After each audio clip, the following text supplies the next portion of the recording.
नमस्कार मित्रों, मेरा नाम ममता है और आज की कहानी बहुत रोचक होने वाली है, तो कहानी पूरा सुने। यदि आप हमारे चैनल पर पहली बार आए हैं तो कृपया इस चैनल को सब्सक्राइब अवश्य करें। कथा आरंभ होती है त्रेता युग में, जब राक्षसों और असुरों के आतंक से संपूर्ण पृथ्वी पर भय का वातावरण व्याप्त था। उस समय देवी महाकाली, महालक्ष्मी और सरस्वती ने अपनी दिव्य शक्ति से एक कन्या को उत्पन्न किया। उस बालिका का जन्म असुरों के अत्याचार को समाप्त करने हेतु हुआ। तीनों देवियों ने उस बालिका से कहा, तुम जाओ और दक्षिण भारत में रहने वाले रत्नाकर के घर पुत्री बनकर जन्म लो। रत्नाकर भगवान विष्णु के परम भक्त थे। एक दिन रत्नाकर को स्वप्न में भगवान विष्णु ने दर्शन दिए और बताया कि उनके घर स्वयं देवी जन्म लेंगी।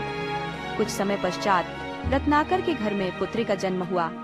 रत्नाकर ने उसका नाम त्रिकुटा रखा और उसे बड़े लाड प्यार से पाला पोसा। त्रिकुटा बचपन से ही अत्यधिक आध्यात्मिक थी और हमेशा तपस्या और ध्यान में लीन रहती थी। जल्द ही त्रिकुटा घर छोड़कर तपस्या करने के लिए निकल पड़ी। उनके पिता ने कोई आपत्ति नहीं की, क्योंकि उन्हें भगवान विष्णु का संदेश स्मरण था। त्रिकुटा ने समुद्र किनारे तपस्या आरंभ कर दी। एक दिन माता सीता की खोज में प्रभु श्री राम वहां पहुंचे। त्रिकुटा ने पहचान लिया कि श्री राम स्वयं भगवान विष्णु के अवतार हैं। श्री राम ने त्रिकुटा से कहा, तुम उत्तर भारत में जाकर त्रिकुटा पर्वत पर तपस्या करो। मैं कलयुग में अवतार लूंगा और तब तुमसे पुनः मिलूंगा। तब तक तुम वही अपना आश्रम स्थापित कर मनुष्यों का कल्याण करो। इसके पश्चात त्रिकुटा ने उत्तर भारत के पहाड़ों की ओर प्रस्थान किया और वहां अपनी तपस्या आरंभ कर दी। इस प्रकार वे माँ वैष्णो देवी के नाम से प्रसिद्ध हो गई। धीरे धीरे उनकी महिमा दूर दूर तक फैलने लगी और वे अपने भक्तों का कल्याण करने लगी। उनके परम भक्तों में से एक थे श्रीधर। श्रीधर की माँ वैष्णो में अटूट श्रद्धा थी। एक दिन उन्होंने अपने घर कन्याओं को बुलाकर कन्या पूजन किया। पूजन के बाद सभी कन्याएं चली गई, परंतु एक कन्या नहीं गई। वह माँ वैष्णो देवी के घर आई थी।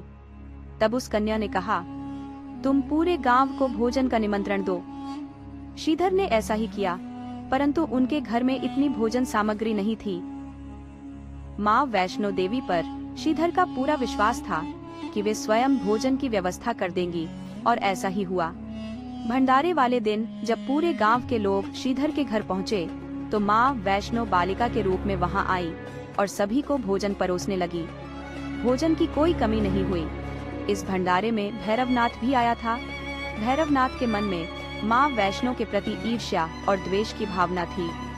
जब बालिका रूप में माँ वैष्णो ने उसे भोजन परोसा तो उसने जानबूझकर भंडारे में खीर पूरी की जगह मांस और मदिरा परोसने की बात कही, जबकि वह जानता था कि ऐसा नहीं हो सकता। माँ वैष्णो देवी ने बालिका के रूप में कहा कि भंडारे में मांस और मदिरा नहीं परोसे जाते, तो भैरवनाथ आग बबूला हो गया और बालिका रूप में आई माँ वैष्णो को पकड़ने के लिए दौड़ा। माँ वैष्णो ने वायु रूप धारण कर त्रिकूट पर्वत की ओर प्रस्थान किया। उनकी रक्षा के लिए पवन पुत्र हनुमान वहां प्रकट हुए। जब हनुमान जी को प्यास लगी तो माता ने उन्हें पानी पिलाने के लिए धरती में बाण मारकर जल निकाला। आज भी वह पवित्र जलधारा बाण गंगा के नाम से जानी जाती है, जिसके पवित्र जल को पीकर और स्नान करके भक्त अपनी थकान मिटाते हैं। इस दौरान माता ने एक गुफा में प्रवेश किया और 9 माह तक तपस्या की। भैरवनाथ भी उनके पीछे पीछे वहां पहुंच गया। एक साधु ने भैरवनाथ से कहा कि तू जिसे एक कन्या समझ रहा है वह आदि शक्ति जगदम्बा है, इसलिए इस महाशक्ति पीठ में अपनी छाप छोड़ दे।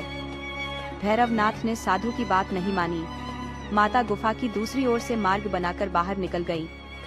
यह स्थान आज भी अर्धकुमारी के नाम से प्रसिद्ध है। अर्धकुमारी से पहले माता की चरण पादुका भी है। ये वह स्थान है जहां माता ने भागते भागते मुड़कर भैरवनाथ को देखा था। वहां से बाहर निकलकर कन्या ने देवी का रूप धारण किया। माता ने भैरवनाथ को चेताया और वापस जाने को कहा, फिर भी वह नहीं माना। माँ गुफा के भीतर चली गई। माता की रक्षा के लिए हनुमान जी ने गुफा के बाहर से युद्ध किया।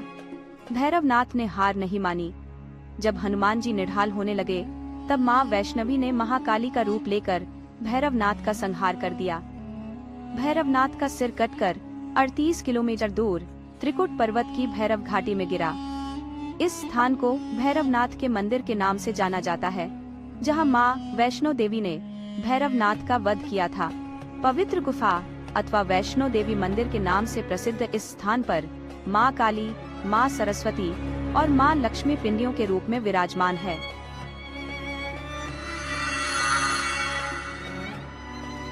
एक गांव में एक धनी सेठ रहता था, जिसका एकमात्र बेटा व्यापार के कार्य से दूर प्रदेश गया हुआ था।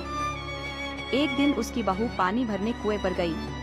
घड़ा भरकर उसने उसे कुएं की मुंडेर पर रख दिया और अपने हाथ पांव धोने लगी। तभी 4 राहगीर वहां आ पहुंचे। एक राहगीर बोला, बहन, मुझे बहुत प्यास लगी है, क्या तुम मुझे पानी पिला सकती हो? बहू को थोड़ी झिझक हुई, क्योंकि उसके पास लोटा या गिलास नहीं था। इस कारण उसे उन लोगों को पानी पिलाना उचित नहीं लगा। उसने पूछा, आप कौन हैं? राहगीर ने उत्तर दिया, हम यात्री हैं। बहू ने कहा, संसार में केवल 2 प्रकार के यात्री होते हैं, आप उनमें से कौन है?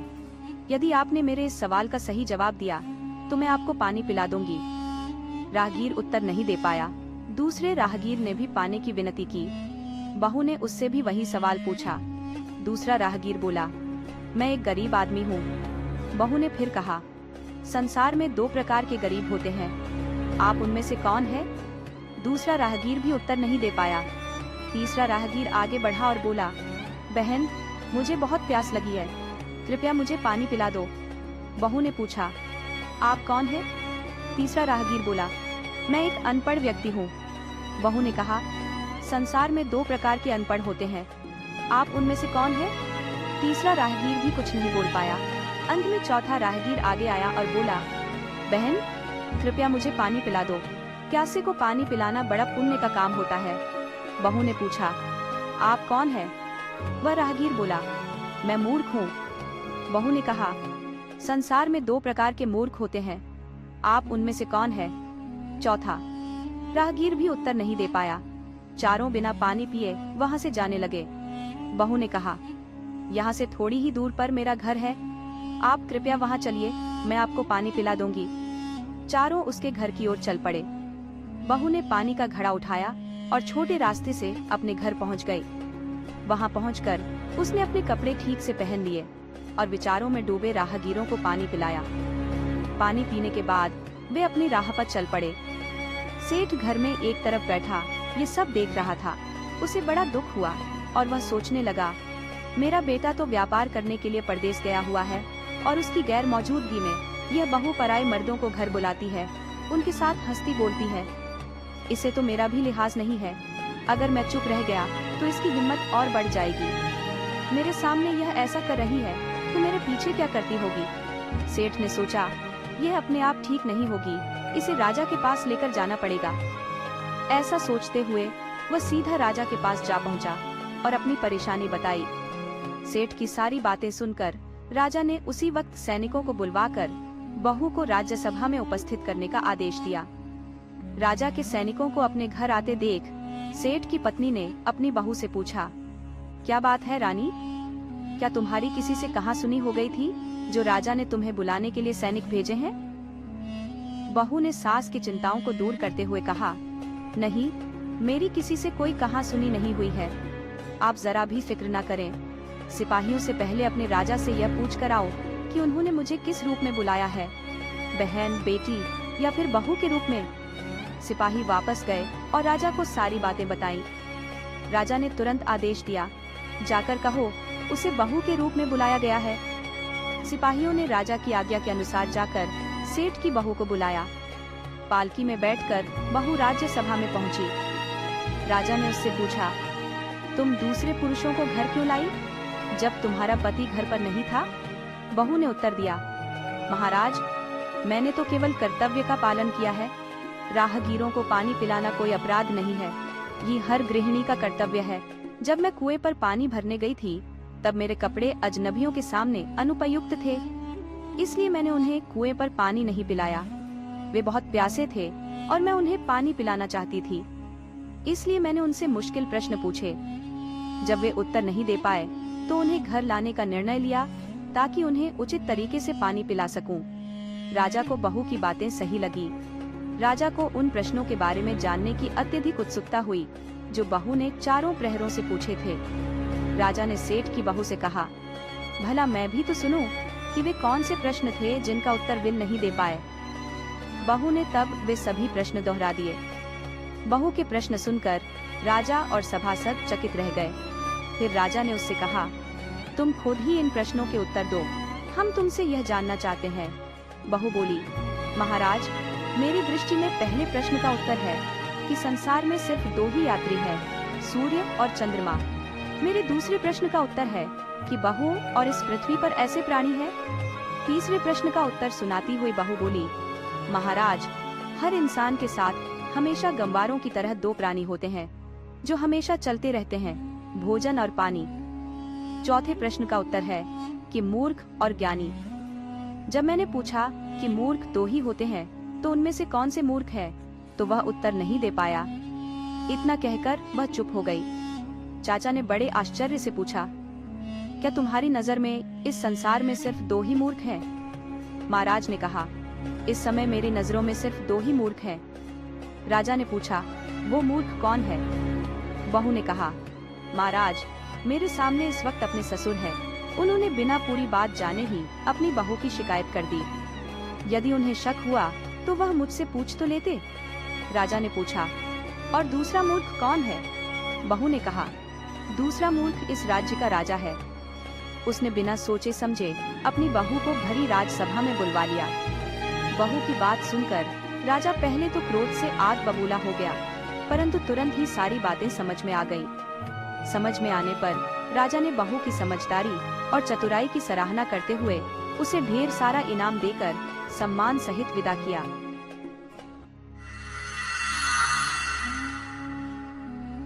एक राजकुमारी थी जिसका नाम चंद्रप्रभा था। वह अपनी चंचलता और अनुपम सौंदर्य के कारण प्रसिद्ध थी। राजा भद्रसिंह और रानी दोनों ही उससे अत्यधिक प्रेम करते थे, किंतु उसके जन्म के समय एक अप्रिय घटना घटित हुई। राजा भद्रसिंह से एक बड़ी भूल हो गई। राजा ने ऋषि ऋग्वेद की अवहेलना कर दी और उस अपमान से क्रोधित ऋषि ने राजा को श्राप दिया कि जिस कन्या के कारण उसने उनकी उपेक्षा की, वह जैसे ही महल से बाहर कदम रखेगी उसकी मृत्यु हो जाएगी। इसके साथ ही उस समय उसके राज्य का भी विनाश सुनिश्चित था। राजा ने ऋषि से अत्यधिक प्रार्थना की, उनके समक्ष विनती की, लेकिन ऋषि ऋग्वेद ने श्राप वापस लेने से मना कर दिया।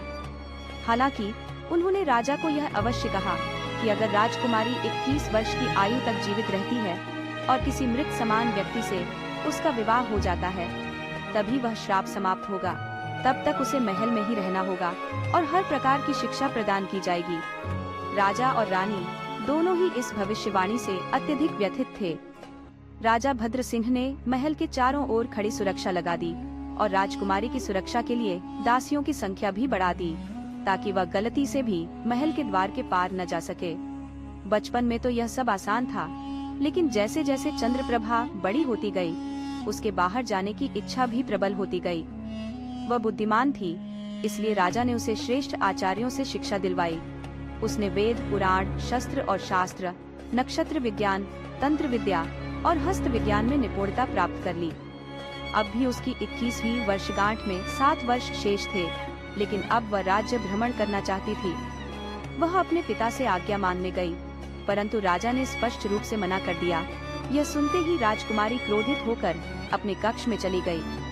वह गुस्से में बड़बड़ा रही थी कि उसके पास इन पक्षियों और दास दासियों से भी कम स्वतंत्रता है। वे तो जहाँ चाहे जा सकते हैं, पर उसे एक कैदी के समान बंदी बना रखा है। उस रात वह महल छोड़कर भागने का निश्चय कर चुकी थी। जब उसकी बूढ़ी दाई ने यह सुना, तो उसने चुपचाप राजकुमारी को उसकी जन्म से जुड़ी पूरी घटना और श्राप का रहस्य बता दिया। राजकुमारी समझदार थी, उसने सब कुछ समझ लिया। इसके बाद से उसने अपना समय पुस्तकों में डूबकर बिताना शुरू किया। राजा और रानी इस बात से संतुष्ट थे कि उनकी बेटी अपने ज्ञानार्जन में व्यस्त है, जबकि वास्तव में वह श्राप से मुक्त होने के उपायों पर विचार कर रही थी। एक दिन राजकुमारी चंद्रप्रभा ने एक पुरानी पुस्तक में एक गूढ़ विद्या के बारे में पढ़ा। इसमें लिखा था कि कैसे किसी के शरीर में प्रवेश किया जा सकता है। ये रहस्य जानकर उसके मन में विचार उठा कि इसे सीखना चाहिए। उसने यह बात अपने पिता से कही और इस विद्या की प्राप्ति के लिए आज्ञा मांगी। राजा ने अपने मंत्रियों से इस विषय में परामर्श किया, लेकिन किसी के पास भी इस विद्या की जानकारी नहीं थी। अंततः कई राज्यों में जासूस भेजे गए और बहुत खोज के बाद एक वृद्ध सन्यासिनी मिली जो इस विद्या की ज्ञाता थी। जब सन्यासिनी को राजकुमारी की इच्छा के बारे में पता चला तो वह सहर्ष उसे सिखाने को तैयार हो गई। सन्यासिनी को महल में लाया गया और फिर आरंभ हुआ कठोर प्रशिक्षण। 2 वर्ष की कठिन साधना के बाद राजकुमारी ने इस विद्या को पूर्णतः सीख लिया। इसके बाद सन्यासिनी ने राजकुमारी को चेताया कि जब भी वह किसी के शरीर में प्रवेश करेगी, उसका अपना शरीर गहरी निद्रावस्था में चला जाएगा। यदि उस समय कोई उसके शरीर को नष्ट कर देता है तो वह कभी अपने शरीर में वापस नहीं लौट सकेगी। साथ ही 2 दिनों से अधिक किसी अन्य शरीर में रहना भी असंभव होगा। अपने शरीर में लौटने के लिए उसके सामने उपस्थित होना आवश्यक है। ये बातें सुनकर राजकुमारी ने वचन दिया कि वह इन निर्देशों का पालन करेगी। सन्यासिनी ने उसे आशीर्वाद देकर विदा ली। अब राजकुमारी इस विद्या की परीक्षा लेना चाहती थी। उसने अपनी सबसे विश्वसनीय दासी अंतरा को बुलाया और कहा, मैं ध्यान करने जा रही हूँ, जब तक मैं आवाज न दूं, तुम दरवाजे की रखवाली करना। इतना कहकर राजकुमारी अपने कक्ष में चली गई। कुछ देर बाद वह गहरी निद्रा में चली गई और महल के बाग में उड़ती हुई कोयल के शरीर में प्रवेश कर गई। पहली बार राजकुमारी महल से बाहर निकल पाई थी और आकाश में स्वच्छंद विचरण करने लगी। उड़ते उड़ते उसने देखा कि कुछ सैनिक राज्य में घुसपैठ की तैयारी कर रहे थे। वे अपने वस्त्र बदल रहे थे और एक दूसरे से कह रहे थे कि देश के अंदर से इसे कमजोर करना है और सारी जानकारी इकट्ठी करके अपने महाराज को देनी है। उचित समय पर हमला करके इस राज्य को अपने अधिकार में कर लेंगे। ये सुनकर कोयल रूपी राजकुमारी तेजी से महल लौटी और अपने पिता को इस षड्यंत्र की सूचना दी। राजा ने तुरंत अपनी सेना भेजकर उन घुसपैठियों को गिरफ्तार कर लिया और काल कोठरी में डाल दिया। राजा ने आश्चर्यचकित होकर पूछा, तुम्हें यह कैसे पता चला? राजकुमारी ने उत्तर दिया, पिताजी, मैंने इसे स्वप्न में देखा। राजा को यह सुनकर गहन विस्मय हुआ।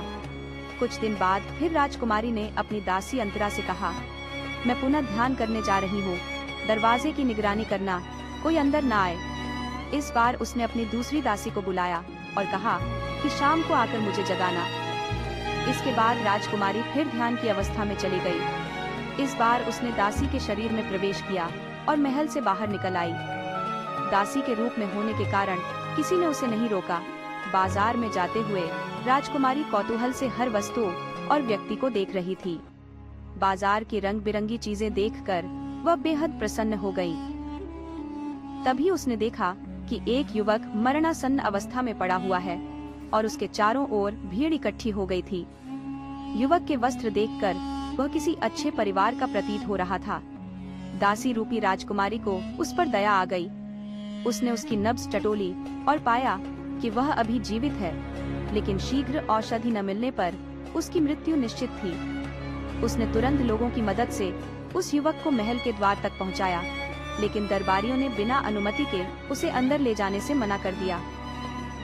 दासी बनी राजकुमारी ने गहरी सांस लेकर कहा, ठीक है, मैं राजकुमारी से अनुमति लेकर आती हूँ, और अंदर अंतरमहल के भीतर चली गई। जब वह राजकुमारी के कक्ष तक पहुंची, जहां उसकी सखी अंतरा पहरा दे रही थी, तो उसने उसे बताया। राजकुमारी ने सांझ में जगाने का हुक्म दिया है और अंदर चली गई। भीतर से एक धीमी आवाज आई, अंतर आओ। उसने सिपाहियों को बुलाने का आदेश दिया, जिन्होंने द्वार पर खड़े युवक को भीतर लाने के साथ साथ राजवैद्य को भी बुला भेजा। थोड़ी ही देर में वह युवक महल के एक भव्य कक्ष में विशाल पलंग पर लेटा दिया गया और राजवैद्य उसकी जांच में जुट गए। उसी समय राजा और रानी भी वहां पहुंच गए।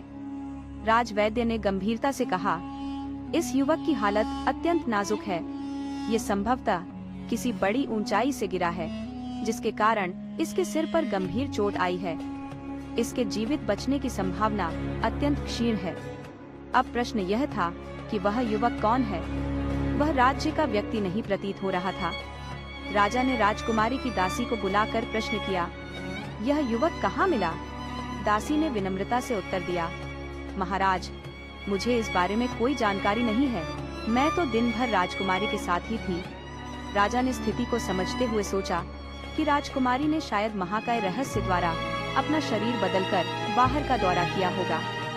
अब राजा को उस श्राप की भी याद आई जो भविष्य में घटित होने वाला था।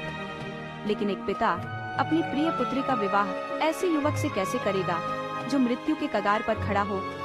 राजा ने राजकुमारी को बुलाया और महाकाय रहस्य से शरीर बदलने के बारे में पूछा। राजकुमारी ने सारा सत्य उजागर कर दिया, साथ ही श्राप की बात भी बताई। उधर युवक की देखभाल शुरू हो चुकी थी और राजकुमारी खुद उसकी देखभाल कर रही थी।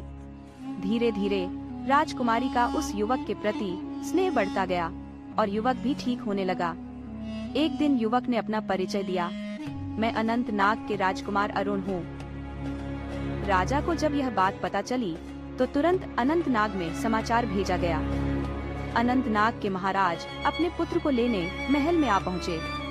उन्होंने राजा को बताया कि उनके राज्य में विशालकाय पक्षी आते हैं और प्रजा को उठाकर ले जाते हैं। उस दिन कुमार अरुण भी पक्षियों से युद्ध करने गए थे और दुर्भाग्यवश उनमें से एक ने उन्हें अपनी पीठ पर बैठाकर बहुत दूर उड़ा ले गया। दोनों राजाओं ने कुमार से मुलाकात की जो अब भी ठीक से खड़ा नहीं हो पा रहा था।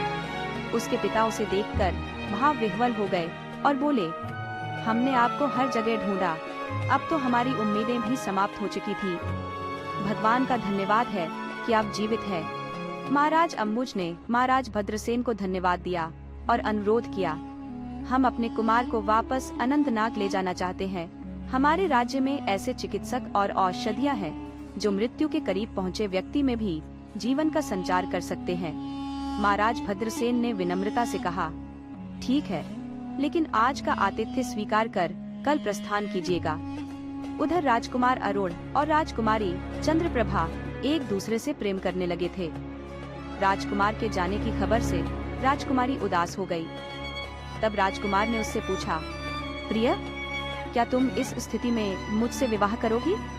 राजकुमारी चंद्रप्रभा ने लज्जा से सिर झुका लिया और अपनी आंखों से सहमति दे दी। ये देखकर राजकुमार प्रसन्न हो गए और उन्होंने अपने पिता को इसकी सूचना दी। राजकुमारी ने भी अपने माता पिता को अपने मन की बात बताई। यह सुनकर राजा रानी सहमत हो गए, क्योंकि उन्हें पहले से ही आभास था कि यही युवक राजकुमारी की नियति में है। महाराज अम्बुज द्वारा राजकुमारी का हाथ मांगने पर महाराज भद्रसेन ने सहर्ष स्वीकार कर लिया। धूमधाम से विवाह संपन्न हुआ और जल्द ही महाराज अम्बुज अपने पुत्र और नव विवाहिता पुत्र वधू को लेकर अनंतनाग लौट गए। अनंतनाग पहुंचने के बाद राजकुमार का पूर्ण रूप से इलाज किया गया। राजकुमारी के निस्वार्थ सेवा और वहां की अद्भुत औषधियों के कारण 1 सप्ताह के भीतर ही कुमार अरुण पूरी तरह स्वस्थ हो गए और अब दोनों सुखमय जीवन व्यतीत करने लगे।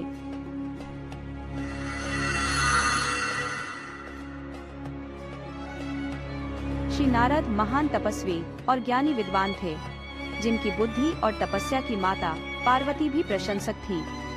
एक दिन माता पार्वती भगवान शिव से नारद मुनि के ज्ञान की प्रशंसा करने लगी। भगवान शिव ने पार्वती जी को बताया कि किसी भी वस्तु का अधिकार होना अच्छी बात नहीं है। नारद को अपने अहंकार के कारण एक बार कठिनाई का सामना करना पड़ा था। ये सुनकर माता पार्वती को आश्चर्य हुआ और उन्होंने भगवान शिव से पूरा कारण जानना चाहा। तब भगवान शिव ने बताया कि इस संसार में कोई भी कितना भी बड़ा ज्ञानी हो, उसे अपने अहंकार से बचना चाहिए। नारद को एक बार अपने तप और बुद्धि का अहंकार हो गया था, इसलिए श्री विष्णु ने उन्हें सबक सिखाने के लिए एक योजना बनाई। हिमालय पर्वत की एक पवित्र गुफा के निकट स्थित स्थल नारद जी को अत्यंत सुहावना लगा। वहाँ के पर्वत, नदी और प्राकृतिक सौंदर्य को देखकर उनके मन में श्री हरि विष्णु की भक्ति करने की इच्छा जागृत हुई और वे तपस्या में लीन हो गए। नारद मुनि की तपस्या से भयभीत होकर स्वर्ग के देवताओं ने कामदेव को उनकी तपस्या भंग करने के लिए भेजा। कामदेव ने अपनी माया से वसंत ऋतु को उत्पन्न कर दिया। पेड़ों और पत्तों पर रंग बिरंगे फूल खिल गए, कोयलें गाने लगी और सुहावनी हवा चलने लगी। रंभा आदि अप्सराएं नृत्य करने लगी, किंतु नारद मुनि पर इसका कोई प्रभाव नहीं पड़ा। कामदेव निराश होकर वापस लौट गए। कामदेव को हराने का गर्व नारद मुनि को हुआ और वे भगवान शिव के पास जाकर अपने विजय की कथा सुनाने लगे। भगवान शिव समझ गए कि नारद को अहंकार हो गया है और उन्होंने सोचा कि यदि नारद का अहंकार बढ़ता गया तो यह उनके लिए अच्छा नहीं होगा। इसलिए उन्होंने नारद से कहा कि इस विजय की बात किसी और को न बताएं। लेकिन नारद मुनि ने शिव जी की बात नहीं मानी और वे भगवान विष्णु के पास जाकर सारी कथा कह सुनाई। भगवान विष्णु समझ गए कि नारद को अहंकार ने घेर लिया है। उन्होंने सोचा कि नारद का अहंकार दूर करने का उपाय करना चाहिए। अपनी माया से विष्णु ने नारद के मार्ग में एक अत्यंत सुंदर नगर का सृजन किया, जहाँ एक वैभवशाली राजा शैल की एक सुंदर पुत्री थी। उस राजकुमारी के रूप को देखकर लक्ष्मी भी मोहित हो जाए। उस नगर में कई राजा उस राजकुमारी से विवाह करने के लिए आए हुए थे। नारद जी उस नगर के राजा के यहाँ पहुँचे। राजा ने उनका सम्मान पूर्वक स्वागत किया और अपने कन्या की हस्तरेखा देखकर उसके गुण दोष बताने के लिए कहा। उस कन्या के रूप को देखकर नारद मुनि वैराग्य भूल गए और उसे देखते ही रह गए। उस कन्या के हाथ की रेखा बता रही थी कि उसके साथ जो भी व्यवहार करेगा वह अमर हो जाएगा। उसे संसार में कोई भी जीत नहीं सकेगा और समस्त जीव उसकी सेवा करेंगे। नारद मुनि ने राजा को अपने ज्ञान से और भी अच्छी बातें कह दी। अब नारद जी ने सोचा कि कुछ ऐसा उपाय करना चाहिए कि वह कन्या मुझसे विवाह करे। इस विचार से नारद जी ने भगवान विष्णु को याद किया और उनके सामने प्रकट हो गए। नारद ने उन्हें सारी बात बताई और सुंदर रूप देने की प्रार्थना की ताकि वे उस कन्या से विवाह कर सके। भगवान विष्णु ने नारद को कहा कि यह उचित नहीं होगा और उन्हें बंदर का रूप दे दिया। नारद जी ने समझा कि वे अत्यंत सुंदर लग रहे हैं। वहाँ छिपे हुए घोड़ों ने भी यह घटना देख ली। ऋषिराज नारद तत्काल विश्व मोहिनी के स्वयंवर में पहुँचे और साथ ही भगवान विष्णु भी ब्राह्मण का रूप लेकर वहाँ पहुँचे। दोनों ने नारद को सुंदर रूप देने की प्रशंसा की, जिससे नारद मन ही मन प्रसन्न हो गए। जब स्वयंवर प्रारंभ हुआ, राजकुमारी ने कुरूप नारद की ओर देखा भी नहीं और भगवान विष्णु के रूपी राजा के गले में वरमाला डाल दी। इस मोह के कारण नारद मुनि की बुद्धि नष्ट हो गई थी। राजकुमारी द्वारा अन्य राजाओं को वरमाला डालते देख नारद परेशान हो गए। उसी समय शिव के गणों ने ताना कसते हुए नारद जी से कहा, जरा दर्पण में अपना चेहरा देखे।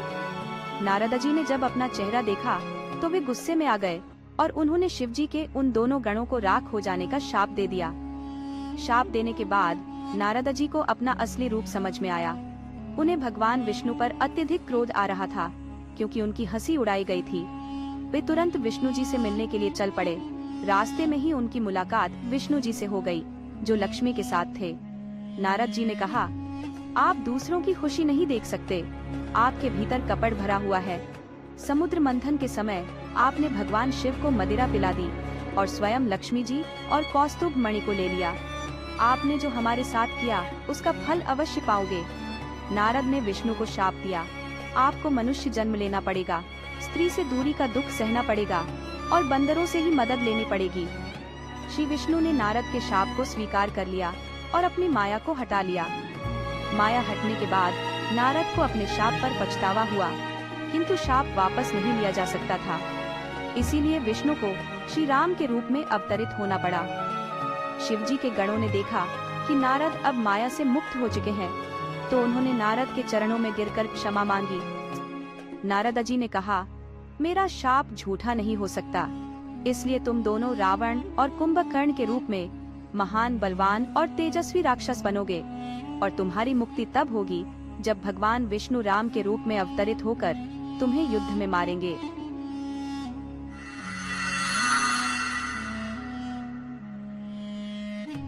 प्राचीन समय की बात है। एक राज्य में एक चोर निवास करता था, जो अपनी वृद्ध दादी के साथ रहता था। एक दिन उसकी दादी ने उससे कहा, बेटा, तू इन पथभ्रष्ट मार्गों को त्याग दे, अन्यथा एक दिन तेरी इन कुकर्मों के कारण मैं अपनी जान गंवा दूंगी। तू शराब पीता है, चोरी करता है, जुआ खेलता है और झूठ बोलता है। क्या तू मेरी बात मानकर ये सब छोड़ नहीं सकता? चोर ने जवाब दिया, दादी, मैं शराब इसलिए पीता हूँ ताकि हमारी गरीबी को भुला सकूं, जुआ खेलता हूँ ताकि जीवन में थोड़ा आनंद पा सकूं, और चोरी इसलिए करता हूँ ताकि हम दोनों का पेट पाल सकूं। दादी ने तब कहा, क्या तू इनमें से कम एक बुराई को भी त्याग नहीं सकता? ये सुनकर चोर हंसी में पड़ गया और बोला, ठीक है, मैं झूठ बोलना छोड़ दूंगा। अब दादी, अगर आप यही कह रही हैं, तो मैं आज से सच बोलूंगा। वह चोर जिस राज्य में रहता था, वहाँ का राजा अत्यंत समृद्ध और शक्तिशाली था, परंतु उसे संतुष्टि नहीं थी। उसे लगता था कि उसके मंत्री सच्चाई को छिपाते हैं, परंतु राजा को हर हाल में सत्य जानना था। इसलिए वह एक रात अपने वस्त्र बदलकर, बहुत पुराने कपड़े पहनकर और साधारण गांव के आदमी का वेश धारण कर राज्य की गलियों में घूमने लगा। उसी समय वह राजा उस चोर से टकरा गया। राजा ने चोर से पूछा, तुम कहाँ जा रहे हो? चोर ने जवाब दिया, मैं नदी की तरफ जा रहा हूँ। तभी उसे अपनी दादी को दिया वचन याद आया और उसके मुंह से सच निकल गया, मैं राजा के महल की तरफ जा रहा हूँ ताकि चोरी कर सकूं। बदले हुए राजा ने कहा, अच्छा तो चलो मेरे साथ, मैं भी एक चोर हूँ। दोनों महल की ओर चल पड़े। कुछ ही देर में वे राजा के विशाल महल के बाहर खड़े थे। तब राजा ने कहा, महल के पहरेदार अभी कुछ देर में अपनी जगह बदलेंगे, तब तुम मौके का फायदा उठाकर महल के अंदर जाना। सामने एक चमकता हुआ कमरा होगा, उसमें पलंग के नीचे एक पेटी रखी होगी, उस पेटी के अंदर हीरे होंगे। चोर ने सारी बातें समझ ली। वह अपने काम में माहिर था। जैसे ही पहरेदार अपनी जगह बदलने गए, चोर महल में दाखिल हो गया और सीधे उस कमरे में पहुंचा जहां हीरे रखे थे। उसे वह हीरे वाली पेटी मिल गई। पेटी को खोलते ही उसने देखा कि उसमें 3 बड़े बड़े हीरे रखे हुए हैं। हीरे देखकर उसकी आंखें चौड़ी हो गई। उसने तीनों हीरे उठा लिए, परंतु तभी उसे महसूस हुआ कि वह गलत कर रहा है। उसने खुद से पूछा, क्या मुझे इन तीनों हीरों की आवश्यकता है? जवाब मिला, नहीं, मेरे लिए तो 2 ही हीरे काफी हैं। चोर ने केवल 2 हीरे उठाए और एक हीरा पेटी में छोड़ दिया। छिपता छिपाता वह महल से बाहर निकल गया। तभी उसने देखा कि अंधेरे में कोई उसका इंतजार कर रहा था। वह बदले हुए राजा ही थे। राजा ने उससे पूछा, क्या तुमने वह कर दिखाया जो तुमने कहा था? तब चोर ने कहा, वहाँ मैंने सिर्फ एक हीरा छोड़ दिया। तभी उसे अपनी दादी की बात याद आई और उसके मुंह से सच निकला कि तुमने मेरी सहायता की है, तो यह हीरा तुम्हारा। चोर ने एक हीरा राजा को दे दिया और अपने रास्ते चला गया। राजा चोर को देखता रहा और उसका पीछा करने लगा। पीछा करते करते राजा ने देखा कि वह चोर एक झोपड़ी में अपनी बूढ़ी दादी के साथ रहता है। अब राजा महल में वापस आ गया। उसने अपने पुराने कपड़े उतार दिए। अगली सुबह ही राजा ने अपने मंत्री को बुलाया और कहा, कल रात को महल में चोरी हुई, जाओ देखो कि क्या चोरी हुआ है। मंत्री तुरंत उस कमरे में गया जहां हीरे रखे थे। उसने पेटी खोलकर देखा तो उसमें एक हीरा रखा था। मंत्री ने सोचा, बड़ी हैरानी की बात है, चोरी तो हुई पर एक हीरा अभी भी इस पेटी में है। उसने अपने आसपास नजर दौड़ाई और सोचा, किसी को क्या पता कि इसमें अभी भी एक हीरा बाकी है, इसे चुपचाप रख लेता हूँ। और मंत्री ने वह हीरा अपने पास छुपा लिया। मंत्री राजा के पास गया और बोला, महाराज, पेटी तो पूरी खाली है। मंत्री की बात सुनकर राजा हैरान हुआ, क्योंकि पेटी में तो एक हीरा बाकी था, परंतु राजा कुछ नहीं बोला। उसने अपने सैनिकों को चोर के रहने की जगह बताई और आदेश दिया कि उसे पकड़कर मेरे सामने हाजिर किया जाए। सैनिक चोर को पकड़कर राजा के सामने पेश कर देते हैं। राजा ने चोर से पूछा, क्या तुमने महल में चोरी की है? तो बताओ, वह तीनों हीरे कहाँ है? चोर ने सच बोलने का वचन दिया था, तो उसने सच ही बोला, मैंने महल में चोरी की, परंतु मैंने सिर्फ 2 हीरे चुराए और एक हीरा उसी पेटी में छोड़ दिया था। मंत्री ने गुस्से में कहा, तुम झूठ बोल रहे हो? चोर बोला, नहीं, यह सच है। मंत्री ने गरज कर कहा, तो फिर वह हीरे कहाँ हैं जो तुमने चुराए? चोर ने अपने पास रखा एक हीरा सामने रख दिया और कहा, दूसरा हीरा मैंने उस आदमी को दे दिया जिसने मेरी सहायता की थी। मंत्री एक बार फिर चिल्लाकर बोला, ऐसा कोई चोर नहीं होता जो अपना चुराया हुआ माल किसी और के साथ बांट ले। तभी राजा ने कहा, नहीं, यह चोर बिल्कुल सच बोल रहा है। जिस दूसरे आदमी ने इसकी सहायता की थी वह मैं ही था। मैंने वेश बदलकर रात को इसके साथ जाकर इसे वह दूसरा हीरा दिया। फिर राजा ने कहा, वह तीसरा हीरा कहाँ है? मैं बताता हूँ, सैनिकों की तलाशी लो। सैनिकों ने मंत्री की तलाशी ली। हालांकि मंत्री ने इसका विरोध किया, मंत्री के पास से ही तीसरा हीरा मिल गया। तब राजा ने अपने सभी दरबारियों से पूछा, जिस आदमी ने मेरे साथ विश्वासघात किया है उसको क्या सजा देनी चाहिए? सभी ने कहा, मंत्री को सजा मिलनी चाहिए, परंतु चोर को नहीं। राजा ने कहा, मंत्री को कैद कर लो। फिर राजा ने कहा, यह चोर जिसने हमेशा सच बोला, इसके साथ क्या किया जाए? दरबारियों ने कहा, महाराज, आप इसे राज्य का मंत्री बना दे। राजा को यह विचार बहुत पसंद आया और उसने कहा, ठीक है, यही किया जाएगा। चोर को राज्य का मंत्री बना दिया गया और पुराने मंत्री को फांसी की सजा दी जाने लगी। अगले दिन मंत्री राजा से मिला और उसने कहा, महाराज, आपके पुराने मंत्री ने अपराध किया, परंतु आज से पहले मैंने भी कई गलत काम किए हैं। फिर भी आज मैं आपको बताना चाहता हूँ कि मेरा पूरा जीवन बदल गया है। अब मैं न शराब पीता हूँ, न चोरी करता हूँ, न जुआ खेलता हूँ। ये सब इसलिए संभव हुआ क्योंकि मैंने सिर्फ सच बोलने का निर्णय लिया। इसी तरह एक सच यह भी है कि आपके पुराने मंत्री को भी दूसरा मौका मिलना चाहिए, जैसे मुझे मिला। आप उसकी सारी संपत्ति ले लो और उसे एक गरीब इंसान की तरह जीने दो। उसकी मौत की सजा माफ कर दो। राजा ने अपने मंत्री की सलाह मान ली। अब राजा खुश था कि उसे एक ऐसा मंत्री मिला जो सच्चा और ईमानदार है। चोर अपनी दादी के साथ महलनुमा घर में रहने लगा और उसकी दादी भी खुश थी कि उसका पोता सही रास्ते पर चल पड़ा। धन्यवाद।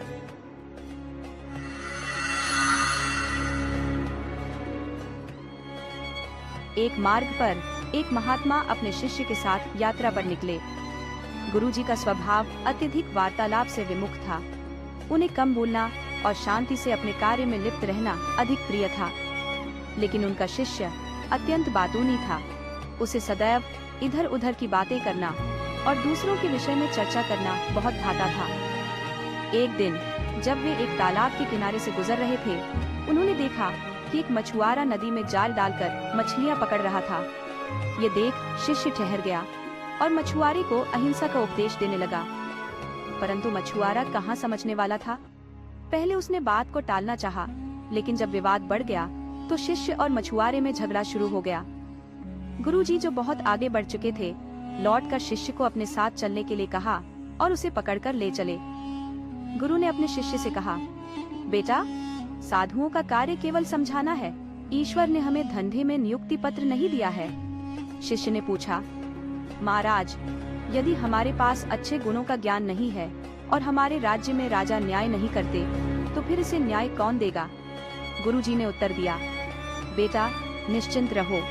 इस दुनिया में एक अदृश्य शक्ति है जो न्याय का कार्य करती है। उसकी दृष्टि सब ओर होती है और वह हर जगह न्याय करती है। इसीलिए इस विवाद से दूर रहो। शिष्य इस बात से संतुष्ट हो गया और गुरु के साथ चल दिया। 2 वर्षों के बाद एक दिन गुरु और शिष्य उसी तालाब के पास से गुजर रहे थे। उन्होंने देखा कि वही मछुआरा अत्यंत कष्ट में था। हजारों चींटियां उसे नोच नोच कर खा रही थी। शिष्य का हृदय पिघल गया और वह उसे बचाने के लिए जाने लगा। गुरुजी ने उसे रोका और कहा, बेटा, यह अपने कर्मों का फल भोग रहा है। यदि तुमने इसे रोका तो इसे अगले जन्म में भी यही दुख भोगना पड़ेगा। शिष्य ने पूछा, गुरुजी, इसने कौन सा कर्म किया है जो इस दुर्दशा में फंसा है? गुरुजी ने उत्तर दिया, ये वही मछुआरा है जिसे तुम पिछले वर्ष मछलियां मारने का उपदेश दे रहे थे और जिसने तुमसे झगड़ा किया था। शिष्य ने आश्चर्य से कहा, ये तो बड़ा विचित्र न्याय है। गुरुजी ने कहा, बेटा, इस संसार में स्वर्ग और नर्क के दृश्य हर क्षण मौजूद है। तुम्हारे कर्म चाहे शुभ हो या अशुभ, उनका फल अवश्य ही भोगना पड़ता है।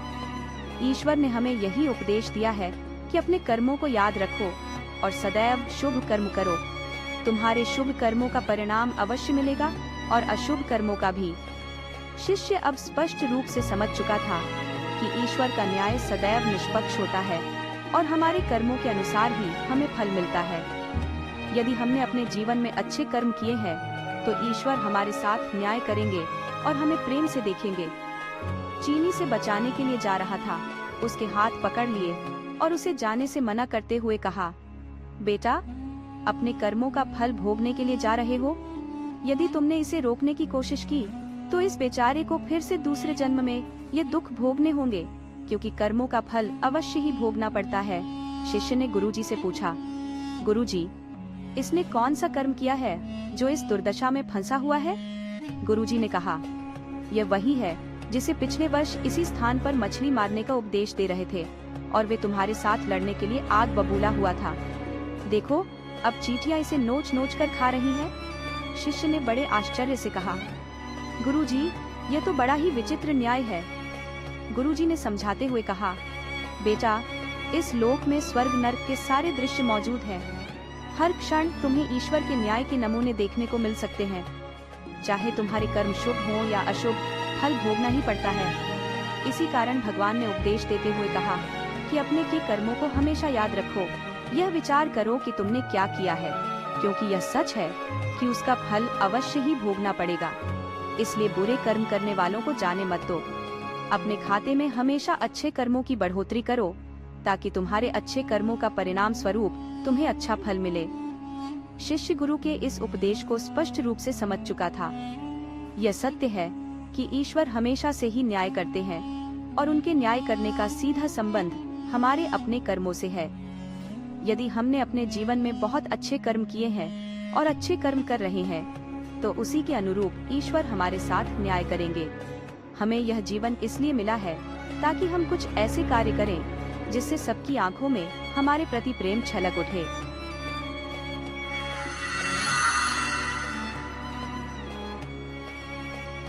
प्राचीन समय की बात है।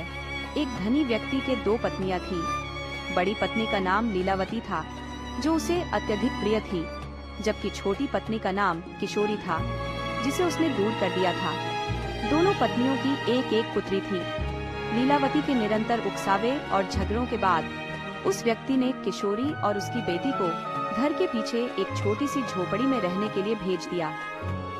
किशोरी अपनी पुत्री चंपावती के साथ कठिनाई में अपना जीवन व्यतीत करने लगी। एक दिन पिता ने चंपावती को आदेश दिया कि वह उसके धान के खेतों की देखभाल करे। हर रोज चंपावती एक ऊंचे स्थान पर बैठकर खेतों की रखवाली करती और पक्षियों को दूर भगाती। कई दिन ऐसे ही बीत गए। एक दिन जब वह फिर से उस ऊंचे स्थान पर बैठी थी, तो उसने गाना गाना शुरू किया। बटेरों, यहाँ से उड़ जाओ, मेरे धान को मत खाओ, मैं तुम्हें बदले में भुने हुए चावल दूंगी। अचानक जंगल से किसी ने जवाब दिया, मैं धान भी खाऊंगा और चावल भी। मैं चंपावती से विवाह करूंगा और उसे अपने घर ले जाऊंगा। चंपावती यह सुनकर स्तब्ध रह गई और इधर उधर देखा, पर उसे कोई नजर नहीं आया। शाम को घर लौटकर उसने अपनी माँ को यह घटना सुनाई। अगले दिन उसकी माँ भी उसके साथ खेत पर गई, ये जानने कि क्या वास्तव में ऐसा हुआ था। उसकी माँ ने उसे वही गाना फिर से गाने को कहा। जैसे ही चंपावती ने गाना गाया, वही आवाज फिर से सुनाई दी। ये देख उसकी माँ भी हैरान रह गई और दोनों माँ बेटी घर लौट आईं। किशोरी ने अपने पति को इस घटना के बारे में बताया। अगले दिन वह खुद अपनी पत्नी किशोरी, चंपावती और कुछ पड़ोसियों के साथ खेत पर गया। जब चंपावती से फिर गाने को कहा गया, तो वही जवाब जंगल से आया। ये जानने के लिए कि कौन बोल रहा था, सभी जंगल में गए, लेकिन वहाँ कोई नहीं था। फिर चंपावती के पिता ने जंगल की ओर देखते हुए कहा, अगर तुम सच में चंपावती से विवाह करना चाहते हो तो सामने आओ, मैं वादा करता हूँ कि तुम्हारी शादी उससे करा दूंगा। इतना सुनते ही एक विशालकाय अजगर जंगल से बाहर निकला। उसे देखकर लोग भयभीत हो गए और भागने लगे, लेकिन चंपावती के पिता ने उन्हें समझाया और ठहरने के लिए कहा। उन्होंने अजगर को अपने घर आने का निमंत्रण दिया। किशोरी और चंपावती जोर जोर से रोने लगी, परंतु लीलावती की सलाह पर चंपावती के पिता ने उसकी शादी अजगर से कर दी और उनके रहने के लिए एक नया घर बनवा दिया। लीलावती इस बात से प्रसन्न थी, ये सोचकर कि अब अजगर रात में चंपावती को निगल जाएगा। अजगर को चंपावती के साथ एक ही कक्ष में रखा गया, इस आशा से कि अब वह चंपावती को निगल जाएगा। चंपावती ने अंतर्मन से प्रार्थना की। जब सुबह उसकी माँ चिंतित मन से कमरे में पहुंची, तो उसने देखा कि चंपावती सोने के अलंकारों से सजी हुई थी, परंतु अजगर कहीं दृष्टिगोचर नहीं हुआ। माँ ने बेटी को जगाया और स्वयं को आभूषणों में लिपटा देखकर चंपावती के चेहरे पर प्रसन्नता की लहर दौड़ गई। यह दृश्य देखकर उसके पिता और बड़ी पत्नी लीलावती वहां पहुंचे और चंपावती को इस प्रकार चमचमाते हुए देखकर वे स्तब्ध रह गए। लालच में डूबी लीलावती के मन में एक नई योजना ने जन्म लिया और उसने अपने पति से जिद की कि उनकी पुत्री के लिए भी वही अजगर लाया जाए। अतः वह कई आदमियों को लेकर जंगल की ओर चल पड़ा और जब उन्हें एक विशाल अजगर मिला तो उसे घर ले आया। लीलावती ने अपनी बेटी का भी उसी अजगर से विवाह कर दिया और चंपावती की भांति उसे भी उसके साथ सोने भेज दिया। रात भर लीलावती इस कल्पना में मग्न रही कि उसकी बेटी भी स्वर्ण आभूषणों से लदी होगी, किंतु रात का अंत भयावह था। अजगर ने उसकी बेटी को धीरे धीरे निगलना आरंभ कर दिया। जब अजगर ने पैरों से उसे निगलना शुरू किया तो बेटी ने अपनी माँ को पुकारते हुए कहा, माँ, मेरे पैरों में गुदगुदी हो रही है। इस पर लीलावती प्रसन्न होकर बोली, मेरी बच्ची, तुम्हारा पति तुम्हें आभूषण पहना रहा है। अजगर जैसे जैसे ऊपर की ओर बढ़ा, बेटी ने फिर कहा, माँ, मेरी कमर में भी गुदगुदी हो रही है। लीलावती ने वहीं उत्तर दिया, मेरी बेटी, तुम्हारा पति तुम्हें कमरबंद पहना रहा है। जैसे ही अजगर उसकी गर्दन तक पहुंच गया, बेटी ने पुनः पुकारा, माँ, मेरी गर्दन में गुदगुदी हो रही है। लीलावती ने फिर वही कहा, मेरी बच्ची, तुम्हारा दामाद तुम्हें मोतियों की माला पहना रहा है। लेकिन इसके बाद उसकी आवाज पूरी तरह से मौन हो गई। लीलावती ने सोचा कि अब उसकी बेटी सुख से सो गई है और वह भी आत्मसंतोष के साथ सोने चली गई। परंतु जब सुबह आई और लीलावती दौड़ती हुई अपनी बेटी के कक्ष में पहुंची तो वहां उसकी बेटी का कोई चिन्ह नहीं था। अजगर आराम से लेटा हुआ था और उसका पेट फूला हुआ था। इस दृश्य को देखकर लीलावती को भयानक सच्चाई का एहसास हुआ और वह हृदय विदारक चीखों में डूब गई। उसके रोने की आवाज सुनकर उसका पति भी वहां आया और जब उसे सच्चाई ज्ञात हुई तो वह भी स्तब्ध होकर धरती पर बैठ गया। इसी बीच किशोरी और चंपावती भी रो रही थी। गांव के लोगों ने उनके लालच पर हंसी उड़ाई और उन्हें धिक्कारा। लोगों ने मिलकर लीलावती की बेटी के शव को अजगर के पेट से निकालकर उसका अंतिम संस्कार किया। उस दिन से लीलावती और उसका पति चंपावती और किशोरी से इतनी घृणा करने लगे कि वे उनसे पीछा छुड़ाने के उपाय सोचने लगे। एक दिन वे अपने हथियारों से लैस होकर चंपावती और उसकी माँ को जबरन घसीटते हुए जंगल में ले गए। वे उन्हें मारने ही वाले थे, तभी अजगर प्रकट हुआ और उन दोनों दुष्टों को निगल लिया। अजगर ने बेहोश माँ बेटी को उठाया और उन्हें सुरक्षित स्थान पर ले गया। जब अगली सुबह वे जागी तो खुद को अनजान जगह पाकर रोने लगी।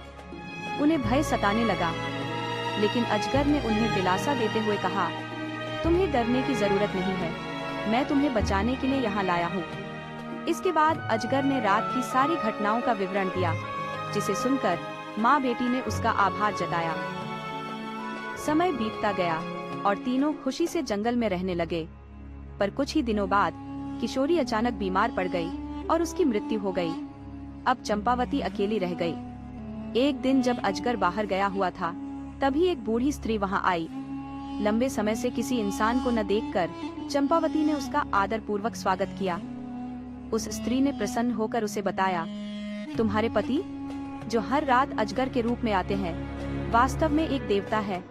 जब तुम सो जाती हो तब वे अजगर का रूप त्याग कर स्वर्ग चले जाते हैं। अगर तुम अपने पति को देवता के रूप में देखना चाहती हो तो सोने का नाटक करो। जब वे अजगर का चोला उतारें तो उसे आग में जला देना। चंपावती स्तब्ध रह गई, पर उसने वही किया जैसा बूढ़ी स्त्री ने बताया था। जैसे ही उसने अजगर का चोला जलाया, उसके पति को जलन का अनुभव हुआ और उसने उसे पंखा कर आराम दिलाया। सुबह होते ही उसने अपने पति को माला पहनाकर उसका स्वागत किया। चंपावती का हृदय प्रसन्नता से भर गया और वे सुखमय जीवन जीने लगे। कुछ महीनों बाद जब उसका पति बाहर था, वही बूढ़ी स्त्री फिर से आई। चंपावती ने स्वागत के बाद उसके आने का कारण पूछा। स्त्री ने बताया, मैं तुम्हारी भलाई के लिए आई हूँ। कल जब तुम्हारा पति वापस आए तो उससे एक ही थाली में भोजन करने के लिए कहना। जब तुम दोनों एक साथ खाओगे तब उसकी मोहब्बत तुम पर इस कदर बढ़ेगी कि वह कभी भी तुमसे दूर नहीं होगा। बूढ़ी स्त्री की बात सुनकर चंपावती ने फिर से उसे सोना चांदी देकर विदा किया। अपनी चालाकी पर संतुष्ट होते हुए वह बूढ़ी स्त्री वहां से चली गई। अगले दिन चंपावती ने अपने पति के साथ एक ही थाली में भोजन करने का प्रस्ताव रखा।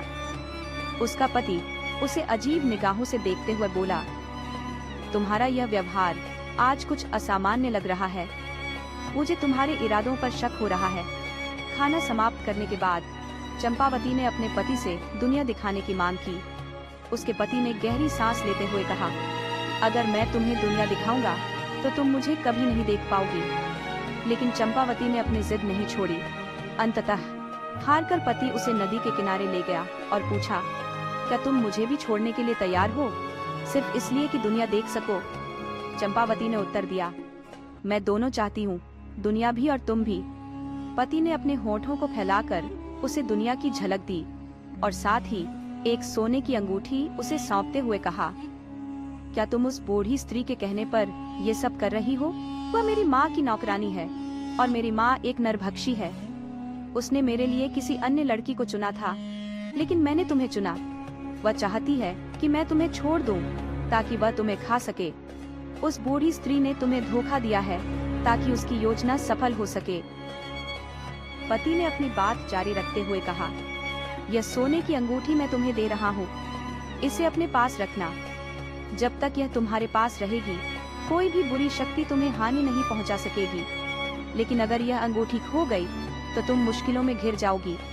इस अंगूठी के प्रभाव से तुम मुझे 6 वर्षों बाद मेरी माँ के घर पाओगी। अब मुझे जाना होगा, ध्यान रखना और इस अंगूठी को सुरक्षित रखना। ये कहकर पति नदी में चला गया। चंपावती को अपनी गलती का एहसास हुआ और वह गहरे दुख में डूब गई। वह जंगल में घूमते हुए रोती रही और सीने से अंगूठी को लगाए 6 वर्षों के इंतजार में दिन गिनने लगी। उसके पति की मां ने कई बार उसे धोखा देने की कोशिश की, लेकिन अंगूठी ने उसकी हर चाल को नाकाम कर दिया। 6 साल बीत गए और एक दिन अचानक चंपावती की मुलाकात अपने पति से हो गई। दोनों फिर से एक साथ हो गए, लेकिन यह देखकर उसकी सास का गुस्सा भड़क उठा। जैसे ही चंपावती अपने पति से मिली, उसकी अंगूठी रहस्यमयी तरीके से गायब हो गई। परंतु चंपावती के साथ उसका बेटा होने के कारण सास उसे कोई नुकसान नहीं पहुंचा सकी। एक दिन सास ने एक पत्र लिखा, यह मेरी सबसे बड़ी दुश्मन है, इसे समाप्त कर दो, लेकिन इसके मांस का एक टुकड़ा मुझे भेज देना। उसने वह पत्र चंपावती को दिया और उसे एक राक्षस के पास भेज दिया। सास के आदेश का पालन करने के लिए बिना पति को बताए चंपावती राक्षस के पास पत्र देने चली गई। जब पति घर आया और चंपावती को न पाकर उसे कुछ संदेह हुआ, वह चंपावती के पीछे गया और उसके हाथ से पत्र छीन लिया। पत्र पढ़कर उसका क्रोध चरम पर पहुंच गया। गुस्से में वह अपनी मां के पास गया और उसे हमेशा के लिए अपने जीवन से निकाल दिया। इसके बाद चंपावती और उसका पति उस दानवों से भरे गांव को छोड़कर एक नए नगर में चले गए। वहां उन्होंने अपना जीवन फिर से बसाया और दोनों खुशी खुशी रहने लगे।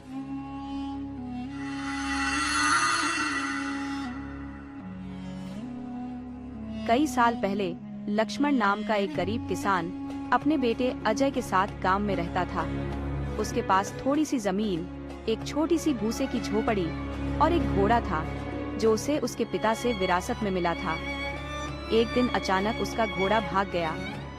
लक्ष्मण के पास खेती के लिए कोई और जानवर नहीं था, तो उसके पड़ोसी दुख जताने आए। वे बोले, हमें बड़ा अफसोस है कि तुम्हारा घोड़ा भाग गया। लक्ष्मण ने मुस्कुराते हुए उनका धन्यवाद किया और बोला, आप कैसे कह सकते हैं कि ये मेरे लिए दुर्भाग्य है? पड़ोसी हैरान रह गए। उन्हें लगा कि लक्ष्मण सच को स्वीकार नहीं कर पा रहा है। वे चुपचाप सहमति जताते हुए वहां से चले गए। एक हफ्ते बाद घोड़ा लौट आया और इस बार वह अकेला नहीं था, अपने साथ एक सुंदर घोड़ी भी लेकर आया था। जब यह बात गांव वालों को पता चली तो वे फिर से लक्ष्मण के घर आए और इस बार उसे उसकी किस्मत पर बधाई देने लगे। वे बोले, पहले तुम्हारे पास सिर्फ एक घोड़ा था, अब तो 2 है। बधाई हो। लक्ष्मण ने फिर से मुस्कुराकर जवाब दिया, आपकी शुभकामनाओं के लिए धन्यवाद, लेकिन आप कैसे कह सकते हैं कि ये मेरे लिए आशीर्वाद है? पड़ोसी निराश होकर चले गए, मन ही मन सोचते हुए, क्या लक्ष्मण सच में समझ नहीं पा रहा कि भगवान ने उसे एक तोहफा दिया है? 1 महीने के बाद लक्ष्मण का बेटा अजय ने घोड़े को काबू में करने का फैसला किया। जब उसने सवारी की तो घोड़े ने उसे इतनी जोर से पटक दिया कि उसका पैर टूट गया। गांव वाले फिर से लक्ष्मण के घर आए। गांव के मुखिया ने पिता को संवेदना देते हुए कहा कि इस दुर्भाग्यपूर्ण घटना पर सभी दुखी हैं। लक्ष्मण ने सभी की चिंता और संवेदनाओं का आभार जताते हुए पूछा, आप कैसे कह सकते हैं कि यह दुर्भाग्य है? उनकी इस बात से हर कोई हैरान रह गया, क्योंकि सभी को लगा कि बेटे की यह दुर्घटना साफ तौर पर दुर्भाग्य ही है। जब वे लोग घर से बाहर निकले तो कुछ ने आपस में कहा, लक्ष्मण तो सच में पागल हो गया है। उसका इकलौता बेटा शायद हमेशा के लिए अपंग हो जाएगा और वह अब भी नहीं मान रहा कि यह दुर्भाग्य है। कई महीने गुजर गए। अचानक पड़ोसी राज्य ने युद्ध का ऐलान कर दिया। सम्राट के सैनिक स्वस्थ युवकों को सेना में भर्ती करने के लिए गांव-गांव जा रहे थे। जब वे लक्ष्मण के गांव पहुंचे तो अजय को छोड़कर बाकी सभी युवकों को युद्ध के लिए चुन लिया गया, क्योंकि अजय का पैर टूटा हुआ था। युद्ध से कोई भी युवक वापस नहीं लौटा। समय के साथ अजय का पैर ठीक हो गया। लक्ष्मण के घोड़े और घोड़ी ने 2 स्वस्थ बच्चे दिए, जिन्हें लक्ष्मण ने ऊंची कीमत पर बेच दिया। लक्ष्मण अब गांव वालों की मदद करने और सांत्वना देने उनके पास जाने लगा, क्योंकि उन सब ने उसके साथ सहानुभूति दिखाई थी। जब भी कोई दुखी होता तो लक्ष्मण कहता, आप कैसे कह सकते हैं कि यह दुर्भाग्य है? और अगर कोई बहुत खुश होता तो वो उनसे पूछता, आप कैसे जानते हैं कि यह आशीर्वाद है? धीरे धीरे गांव के लोगों को लक्ष्मण की बातों का असली मतलब समझ में आने लगा। उन्हें यह एहसास हुआ कि जीवन के बाहरी दिखावे के पीछे कहीं गहरे मायने छिपे होते हैं।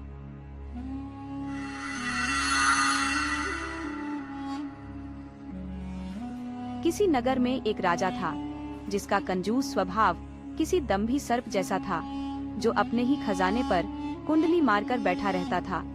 उसका पुत्र अब जवान हो चुका था, किंतु राजा की कंजूसी के चलते उसे कभी एक ढेला भी हाथ में नहीं दिया गया। उसकी पुत्री भी विवाह योग्य हो चुकी थी, परंतु राजा को यह चिंता सताती थी कि शादी में होने वाले खर्च से उसका खजाना घट जाएगा। इस प्रकार वह अपनी कंजूसी के चलते धीरे धीरे बूढ़ा हो गया था। एक दिन राज्य में कुछ नट आए, जिन्होंने दरबार में आकर प्रार्थना की कि वे अपना खेल दिखाना चाहते हैं। राजा के मन में विचार आया कि तमाशा देखने के बाद मुझे इन्हें इनाम देना पड़ेगा, इसलिए उसने समय न होने का बहाना बना दिया। नट यह सुनकर क्रोधित हुए और नगर में जाकर ठहर गए। कई दिन बीत गए और नटों की आर्थिक स्थिति बिगड़ने लगी। हारकर वे फिर राजा के पास पहुँचे, लेकिन इस बार भी राजा ने उन्हें टाल दिया। राजा के दरबारियों ने उससे आग्रह किया, महाराज, तमाशा देखिए, अगर इनाम नहीं देना चाहते तो मत दीजिए, पर खेल देखने में क्या जाता है, हम सब मिलकर इनकी मेहनत का कुछ बंदोबस्त कर देंगे। राजा अंततः मान गया और तमाशे का समय रात को तय किया गया। रात में मशालों की रोशनी में नट मंडली ने खेल शुरू किया। एक रस्सी दोनों सिरों से ऊंचे बांसों पर बंधी थी। एक नट अपनी दांतों की पकड़ से एक पाई को उठाए हुए था, वहीं एक नटनी आग के बीच से निकलकर हैरतअंगेज करतब दिखा रही थी। दर्शक तालियों से समा बांध रहे थे। राजा, राजकुमारी, राजकुमार और दरबार के गणमान्य लोग सभी स्तब्ध थे। वहाँ एक साधु भी मौजूद था, जिसके पास एक विशेष चादर थी जो तमाशे की रहस्यमयता को और बढ़ा रही थी। नट नटनी के खतरनाक कारनामे देखकर भी राजा शांत रहा, क्योंकि उसे इस बात का डर था कि अगर उसने प्रशंसा में कुछ कहा तो उसे इनाम देना पड़ेगा। वहीं दूसरी ओर दर्शकों का उत्साह चरम पर था और रात गुजरती जा रही थी। नटनी ने राजा की चुप्पी देख जड़ते हुए कुछ गाया। रात की कठोरता का सामना करते हुए, सुनो पिया, मीठी ताल सुनाओ। परंतु राजा ने फिर भी कुछ नहीं कहा। उसकी कंजूसी और मौन तमाशे की चुप गवाह बने रहे। रात बीतने को थी, बस थोड़ी सी रह गई थी। नटनी ने नट से कहा, सुनो पिया, मीठी ताल बजाओ। नट समझ गया कि उसकी साथी उसे उत्साहित कर रही है, इसलिए वह और सावधानी से अद्भुत करतब दिखाने लगा। एक पल के लिए नट के मन में ख्याल आया कि कहीं नटनी उदास ना हो जाए, तो उसने जोर से कहा, घड़ी जा रही है, बस थोड़ी बची है, समय हाथ से न जाने दो। नट ने नटनी से कहा, अब जब रात का अंतिम पहर बचा है, हमें किसी भी तरह ताल में कमी नहीं आने देनी चाहिए। वहाँ मौजूद जनता खुशी से तालियां बजाने लगी। सभी ने अपनी अपनी हैसियत के अनुसार इनाम देना शुरू कर दिया। साधु से रहा नहीं गया, वह भी प्रसन्न होकर अपनी चादर नट को दे बैठा। तभी राजकुमार आगे बढ़ा और उसने नट को अपने गले का हीरों का हार भेंट कर दिया। ये देख राजा का हृदय छलनी हो गया। राजकुमारी ने भी अपनी हीरे की अंगूठी उतारकर नट को दे दी। राजा अंदर ही अंदर रो पड़ा, हाय मेरी अंगूठी। साथ ही राजा के मन में सवाल उठने लगे, आखिर इन तीनों ने किस बात पर इतने मूल्यवान इनाम दिए हैं। तमाशा समाप्त हो चुका था, लेकिन राजा का मन बेचैन हो उठा। उसने तुरंत राजकुमार, राजकुमारी और साधु को बुलाया। तीनों आदर पूर्वक राजा के समक्ष उपस्थित हुए। सबसे पहले राजा ने साधु से पूछा, महाराज, आपने अपनी चादर नट को क्यों दे दी? साधु ने भगवान का नाम लेते हुए कहा, महाराज, मैं एक सन्यासी हूँ, मेरा धर्म त्याग करना है। परंतु आपको देखकर अचानक मेरे मन में विचार आया कि क्यों न मैं भी ठाट बाट से जीवन जीऊं। तभी इस नट ने कहा, घड़ी जा रही है, बस थोड़ी बची है। ये सुनते ही मुझे एहसास हुआ कि जब मेरा जीवन का एक पैर पहले से ही कफन में है, तो फिर यह लालसा क्यों रखूं? इस नट की बात ने मुझे सत्य का बोध कराया और मैंने अपनी चादर उसे दे दी। इसके बाद राजा ने राजकुमार से पूछा, तुमने नट को अपना हार क्यों दे दिया? राजकुमार ने उत्तर दिया, पिताजी, मैं युवक हूँ, आप मुझे कभी खर्च के लिए पैसे नहीं देते। ऐसी स्थिति में मैं कैसे चैन से जी सकता हूँ? मैंने तय कर लिया था कि मैं आपकी हत्या करके इस राज्य का स्वामी बन जाऊंगा। लेकिन इस नट ने मेरी आंखें खोल दी। जब उसने कहा, घड़ी जा रही है, बस थोड़ी बची है, तब मैंने सोचा, आप तो अब बूढ़े हो गए हैं, कितने दिन और जिएंगे? आपको मारकर क्यों पाप का भागी बनूं? इसी विचार ने मेरे मन को शुद्ध कर दिया और मैंने अपना हार इस नट को दे दिया। इसके बाद राजा ने वही प्रश्न राजकुमारी से किया। राजकुमारी ने कहा, पिताजी, अब मैं युवा हो चुकी हूँ, आप मुझ पर खर्च करने के भय से मेरा विवाह नहीं करते। मैंने अपने दिल को संभालने की बहुत कोशिश की, लेकिन अंततः मैं मंत्री के पुत्र से प्रेम कर बैठी। हमने सोचा था कि हम भागकर विवाह कर लेंगे, किंतु नट की इस बात ने कि घड़ी गई थोड़ी रही, मेरी आंखें खोल दी। मैंने सोचा कि आप वृद्ध हो चुके हैं और कितने दिन और जिएंगे। इस स्थिति में अपने पीछे आग के साथ कलंक लेकर जाना ठीक नहीं होता। यही सोचकर मैंने भागने का विचार त्याग दिया और इसीलिए नट को अपनी अंगूठी दे दी। राजा इन बातों से स्तब्ध रह गया। उसके मन में बेचैनी उठने लगी। बार बार उसे अपनी कंजूसी की याद आ रही थी। उसे महसूस हुआ कि यदि नट ने यह बातें न कही होती तो उसकी बेटी उसके मान सम्मान पर धब्बा लगा देती और उसका बेटा उसकी हत्या कर देता। तब उसकी कंजूसी उसका क्या साथ देती? राजा सोचने लगा कि यदि समय रहते उसने बेटी का विवाह कर दिया होता तो इन कठिन विचारों का सामना उसे न करना पड़ता। राजा ने अपने अंदर के संशय को त्यागते हुए कंजूसी छोड़ने का फैसला किया। उसने तुरंत अपने पहरेदार को बुलाकर कहा, जाओ और नट मंडली को मेरे सामने पेश करो। पहरेदार ने आज्ञा मानते हुए नट मंडली को राजा के समक्ष बुलाया। जब नट मंडली आई तो उनके प्रमुख ने सिर झुकाकर कहा, क्या आज्ञा है अन्नदाता? क्या तमाशा दिखाना है? राजा ने उन्हें बहुत सा धन इनाम में दिया और उसी दिन से उसने कंजूसी छोड़ दी। वह बड़े बड़े कलाकारों को अपने दरबार में बुलाने लगा और उनकी कला को सराहते हुए उन्हें उचित इनाम देने लगा। राजा ने अपने बेटे को युवराज घोषित किया और उसे सभी प्रकार के ऐशो आराम दिए। साथ ही अपनी पुत्री का भी विवाह धूमधाम से एक योग्य वर के साथ कर दिया। इस प्रकार राजा ने अपने जीवन के शेष दिन सुख और शांति के साथ व्यतीत किए।